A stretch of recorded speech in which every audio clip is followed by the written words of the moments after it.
Boss, good morning, no? So, meron pa tayong bagong dating na ECU dito. Tapos, meron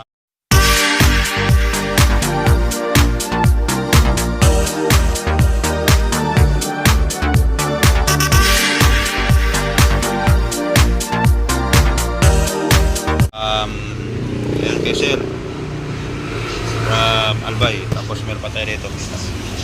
Meron pa tayo pala buksan.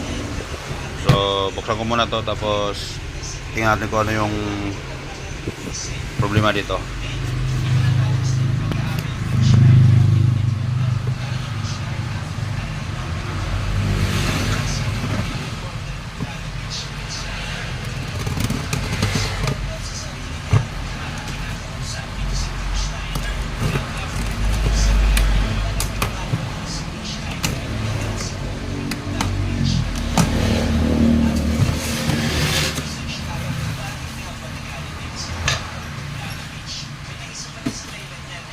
Yan, balot na balot, no?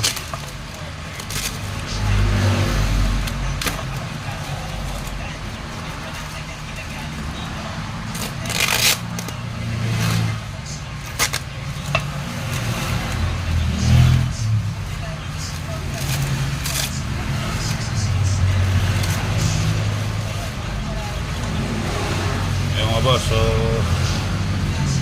hindi pa ito nabuksan. Yan, tanggalin muna natin yung tornilyo, tapos saka natin isalang, no? Ito lang kayo, pakasakla muna. Mga boss, so nakalas na natin yung ECU ni Sir, no? Ito na yun. Ayan, kita nyo, sunog. So kaya ni Somandar. Ayan yung sunog din dito. Ayan, no? So iskan natin dito, salang natin. Ayan. So kita nyo yung sunog niya, medyo ito. Tapos yan, meron din siya dito mga boss, itong itim na to, no? Patayin ko lang to.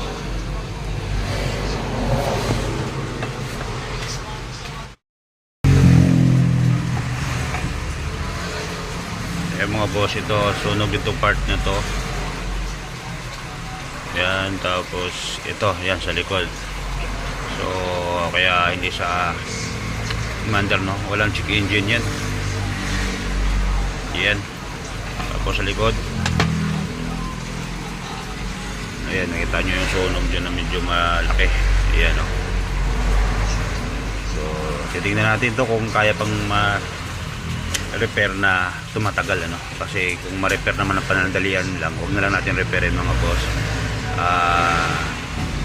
Papalitan na lang natin para hindi masayang yung bayad ng may-ari, no? So okay, ito, oh. Update ko kayo, no? Yun, ito na Sir, yung ECU mo, no? From vehicle. So ayan na siya. Yun, na-scan na natin yan. So back natin. Yan po yung mga code na mga hinahanap niya. Titingnan natin kung ano yung code ng mga boss, no? So ano na yan, goods na yan mga boss, kasi meron na siyang power dito. Tingnan natin kung ano yung mga code na hinahanap. Iniskan na natin yan. Tapos ito Sir, padala na ito mamaya para makabit mo na agad. Update mo na lang ako pag may problema. Yan, trouble code tayo. Tingnan natin kung ano yung mga hinahanap. Ayan. So yan po yung mga sensor na mga wala dito mga boss, ano, dahil nandun po sa unit yan. Ayan. So under na po yan. Pagdating dito, pagdating doon, plug and play lang po yan. No crank, no start ito mga boss, ano, no check engine din pala. So kita nyo naman may sunog doon. So kahit anong gawin kong bura dito, hindi mawawala ito kasi nandun sa unit yung mga sensor na to, ano. So plug and play lang ito mga boss. Okay. Pag may katanungan kayo, message lang kayo sa picture, kaya tawag kayo sa number na nandyan sa screen mga boss, ano. Pag medyo busy, hindi ko kayo masagot, o kaya hindi ko kayo ma-replyan. Pag medyo malog naman, ma-reply ko kayo. Yun lang, thank you.